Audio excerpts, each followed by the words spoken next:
जाऊन तिथे झालेल्या चेंगराचेंगरीतून आम्ही बचावलो हे मोठे चमत्कारिक आहे, असे प्रयागराजमधील चेंगराचेंगरीच्या प्रत्यक्षदर्शी सरोजिनी नडविनमणी यांनी सांगितले। त्या बेळगावमध्ये पत्रकारांशी बोलत होत्या। पवित्र स्नानासाठी आम्ही निघालो होतो।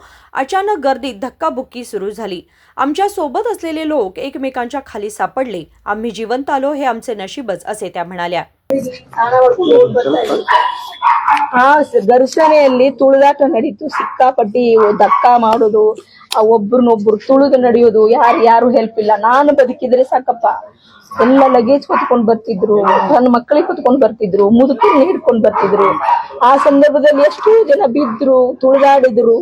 ನಾವು ಅನ್ಕೊಂಡು ಸರ್ ಶ್ವಾಸ ಯಾವಾಗ ಕಟ್ ಆಗಕ್ ಶುರುವಾಯ್ತು ನಮಗೆ, ನಾವಿನ್ನ ಬದುಕಲ್ಲ, ನಾವು ಹೊರಗೆ ಹೋಗಕ್ ಸಾಧ್ಯನೇ ಇಲ್ಲ। ಈ ಕಡೆ ಹೋಗಕ್ಕಾಗಲ್ಲ, ಆ ಕಡೆ ಹೋಗಕ್ಕಾಗಲ್ಲ, ನಾಲ್ಕು ತರಫ್ ಏನು ಐಂಡ್ ಇಲ್ಲ ಸರ್, ಅಷ್ಟು ಸಾಗರ, ಜನಸಾಗರ। ನಾವು ಐಂಡ್ ಸಿಗಲ್ಲ ಇನ್ನು, ನಮ್ದು ಇಲ್ಲೇ ದಪ್ಪನ ಅಂತ ನಾವು ಅನ್ಕೊಂಡು ಬಿಟ್ಟು ಸರ್।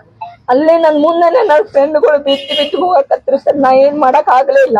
ಒಂದ್ ಕ್ಷಣ ನಾ ಕುಂತ ನನ್ ತಲೆ ಮೇಲೆನೆ ಕುಂತ ಓಡ್ತಾರ ಅನ್ನೋ ಪೊಸಿಷನಲ್ಲಿ ಜನ ವರ್ತನೆ ಮಾಡ್ತಾ ಇದ್ರು ಸರ್। ಪೊಲೀಸರು ಹೇಳ್ತಾ ಇದಾರೆ ಸರ್, ನೀವು ಅಲ್ಲಿ ಮಾಡಬೇಡಿ ಅಂತ। आम्ही 9 जणांच्या गटासह संगमावर स्नानासाठी जात होतो।